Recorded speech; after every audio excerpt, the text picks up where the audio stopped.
Bienvenue dans The Deep Dive. On plonge aujourd'hui dans la vie et l'héritage de Jean-Michel Biot, un personnage fascinant qu'on nous a souvent demandé d'explorer. Ah oui, Jean-Michel Biosnat, un vrai pionnier de l'Internet français. Exactement. Un visionnaire, un entrepreneur, un homme qui a vraiment marqué le paysage numérique français. Mhm. On va se baser sur un hommage très touchant, publié en ligne après sa disparition, pour retracer son parcours. D'accord. Et croyez-le ou non, il a commencé sa carrière comme économiste à la compagnie bancaire en 1973. Ah oui, Oui, à une époque où l'informatique en était vraiment à ses débuts. c'est intéressant ça. Qu'est-ce qui l'a attiré vers la technologie si tôt? C'est fascinant de voir comment il a tout de suite compris le potentiel des technologies émergentes. Dès ses débuts à la compagnie bancaire, il s'est intéressé de près à l'informatique Oh oui. et à son impact potentiel sur le monde de la finance. Une vision assez rare pour l'époque. Absolument. Et c'est cette vision qui l'a poussé à créer l'atelier de la compagnie bancaire en 1968, qui deviendra plus tard l'atelier BNP Paribas, un véritable incubateur d'innovation en France. L'atelier, c'était bien plus qu'un simple lieu. Un espace bouillonnant où tous les esprits brillants de l'époque se rencontraient. Oui. Entrepreneurs, chercheurs, artistes, tous réunis autour de Jean-Michel Biot, avec cette soif d'innovation, cette envie de construire le futur. Et figurez-vous que l'hommage mentionne une anecdote assez incroyable. La première présentation de la visioconférence à l'atelier, Ah oui. dans les années 90. Incroyable. On peut dire qu'il était en avance sur son temps. Oh, absolument. La visioconférence à l'époque, c'était de la science-fiction. Oui. Et cet exemple montre bien son intuition, sa capacité à voir le potentiel révolutionnaire d'une technologie. Avant même qu'elle ne soit accessible à tous. Exactement. Et il ne se contentait pas de théoriser. Il mettait tout en œuvre pour concrétiser ses idées. Oui. L'histoire de ce jeune entrepreneur qui a rencontré un investisseur clé grâce à Bio. Ah oui, j'ai lu ça. Ça montre son implication, son désir de soutenir les talents Oui. et de faire émerger les innovations de demain. Jean-Michel Biot était un catalyseur, un homme qui créait des connexions. Oui. Il avait ce don de repérer les potentiels, de rapprocher les bonnes personnes et de créer un environnement fertile pour l'innovation. L'atelier BNP Paribas en est la parfaite illustration. Et son combat pour la fibre optique, il a été l'un des premiers qui a plaidé pour un accès universel au haut débit. Oui. Il le considérait comme un levier essentiel pour le développement du pays. Encore une fois, visionnaire, non. Tout à fait. Il avait compris, bien avant beaucoup d'autres, que l'accès à Internet deviendrait crucial Oui. pour l'égalité des chances, l'éducation, la compétitivité de la France à l'échelle mondiale. En parlant de vision, Bio a écrit un billet de blog en 2020 intitulé « Les années 2020 vont être chahutées Et les vœux préparés. ». Oui, je lis ce lit-là. Dedans, il décrit sa vision d'une troisième révolution, rien que ça. Ah oui, ce billet est passionnant. Il compare cette révolution aux révolutions agricoles et industrielles, soulignant l'impact profond des avancées technologiques sur nos sociétés. Et il dresse une liste assez impressionnante de ces technologies. Ah oui, il y en a beaucoup. Intelligence artificielle, blockchain, génomique, impression 3D, énergie renouvelable. On a l'impression qu'il avait anticipé toutes les grandes tendances qui façonnent notre monde actuel. Oui, c'est impressionnant. Et selon lui, toutes ces innovations allaient converger pour créer un point de fusion civilisationnel, un bouleversement profond de nos modes de vie. C'est là que son analyse devient vraiment captivante. Oui. Il ne se contente pas d'énumérer les technologies, il explore leurs implications potentielles sur nos vies, nos sociétés, notre futur. Et certains de ces impacts sont assez radicaux. Alors, on plonge maintenant au cœur de cette troisième révolution. Bio prédit des changements radicaux, Oui. notamment dans le domaine de l'alimentation. Vous vous souvenez de cette notion de Food 2.0 Way? Oui, Bio anticipe une transformation profonde de nos modes de production alimentaire. Oui. Imaginez la viande produite en laboratoire à partir de cellules souches. Oui. Fini les élevages intensifs, les impacts environnementaux désastreux. C'est assez bluffant, il faut l'avouer. On est loin de l'image bucolique de la ferme. Oui. Mais est-ce vraiment viable? Et d'ailleurs, seriez-vous prêt à manger un steak issu d'un laboratoire? C'est une question qui mérite réflexion. La technologie est là, les premiers steaks in vitro existent déjà. Reste à voir si le public est prêt à adopter cette alternative. Mais Bio soulève un point crucial, la durabilité de nos systèmes alimentaires actuels. Face à la croissance démographique, aux défis climatiques, il nous invite à explorer de nouvelles solutions, aussi radicales soient-elles. Bio ne s'arrête pas là. Il prédit également la fin du papier dans l'administration. On imagine le soulagement des fonctionnaires en l'âme. Plus sérieusement, est-ce vraiment envisageable? Bio prend l'exemple de l'Estonie, un pays pionnier dans la digitalisation de ses services administratifs.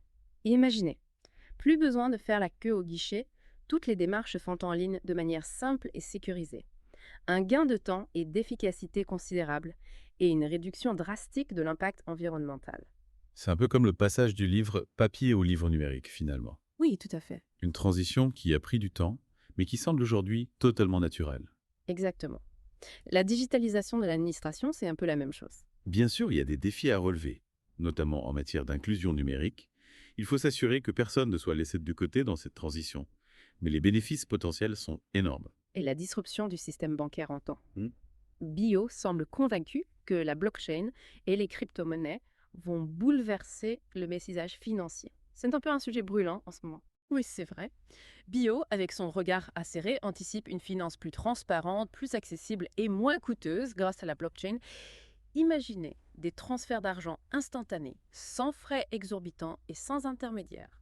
Une véritable révolution pour les particuliers comme pour les entreprises. Plus besoin de passer par sa banque pour envoyer de l'argent à l'étranger. En théorie, oui. C'est séduisant, mais est-ce vraiment fiable, La blockchain, c'est un système décentralisé, sécurisé par la cryptographie. Difficile à pirater et impossible de falsifier. C'est une technologie qui a le potentiel de transformer en profondeur le monde de la finance. Bien sûr, il y a des risques et des défis à relever, notamment en termes de régulation. Mais Bio nous invite à ne pas ignorer cette révolution en marche. Bio, c'est aussi un optimisme certain quant à l'éradication des maladies. Il mise beaucoup sur les avancées de la génomique et de l'intelligence artificielle. On se rapproche du rêve d'une humanité libérée des maladies. Bio nous projette dans un futur où le cancer, les maladies cardiovasculaires et même les maladies génétiques pourraient être vaincus grâce au progrès fulgurant de la médecine personnalisée. Imaginez des traitements sur mesure, adaptés à votre profil génétique pour une efficacité maximale. C'est un peu le Graal de la médecine moderne. Mais n'y a-t-il pas des risques éthiques à modifier le génome humain? Bien sûr, l'utilisation de ces technologies soulève des questions éthiques fondamentales. Jusqu'où peut-on aller dans la manipulation du vivant? Bio nous appelle à la prudence, à une réflexion collective sur ces enjeux. La technologie doit rester au service de l'homme et non l'inverse. Il imagine aussi un monde où la barrière de la langue n'existe plus grâce à la traduction automatique en temps réel. Oui, c'est fascinant. Plus besoin d'apprendre l'anglais pour voyager. Imaginez. Voyager à travers le monde, discuter avec des personnes de toute culture, sans aucun obstacle linguistique. La traduction automatique, c'est un peu la promesse d'un village global où les échanges et le partage des connaissances sont fluidifiés. Une perspective fascinante. Mais ne risque-t-on pas de perdre quelque chose de précieux en gommant la diversité des langues? C'est une question partante. La technologie doit être un outil au service de la diversité culturelle et non un moyen de l'uniformiser. Bio nous invite à réfléchir à ces enjeux, à trouver un équilibre entre progrès technologique et préservation de notre patrimoine linguistique. Bio ne se contente pas de dresser un tableau idyllique du futur. Il s'interroge aussi sur les risques potentiels de la technologie. L'automatisation du travail, par exemple. Les robots vont-ils nous voler nos emplois? L'automatisation est une réalité et elle va s'accélérer dans les années à venir. Bio ne nie pas les risques de perte d'emploi, mais il nous invite à voir aussi les opportunités. La technologie peut nous libérer des tâches répétitives et pénibles et nous permettre de nous concentrer sur des activités plus créatives, plus humaines. C'est l'éternel débat entre progrès technologique et évolution du marché du travail. Oui, c'est vrai. Il faudra sans doute repenser notre façon de travailler, d'apprendre, de vivre dans un monde de plus en plus automatisé. Tout à fait. Bio ne prétend pas avoir toutes les réponses, mais il nous encourage à anticiper ces changements, à nous adapter, à acquérir de nouvelles compétences pour rester compétitifs dans un monde en constante évolution. Et que dire de la puissance grandissante des géants du numérique religieux? Les GAFA. Oui, les fameux GAFA. Bio s'inquiète de leur influence sur nos vies, nos démocraties. N'est-ce pas un peu alarmiste? Bio, avec sa vision prospective, pointe du doigt un danger bien réel.